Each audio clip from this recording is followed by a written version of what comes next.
Ayan. Guys, ito yung ano, yung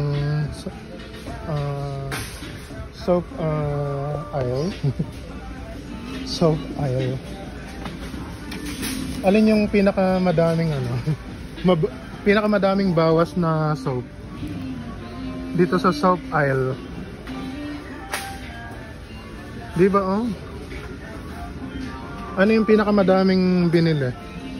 Tingnan mo oh, hupak na hupak yung eto. Eto.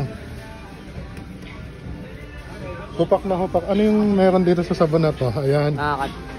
Trending daw to. Trending ba yan? Nakaputi daw to. Ayan. Pero nakakapagpabago ba ng ano yan? Ugali.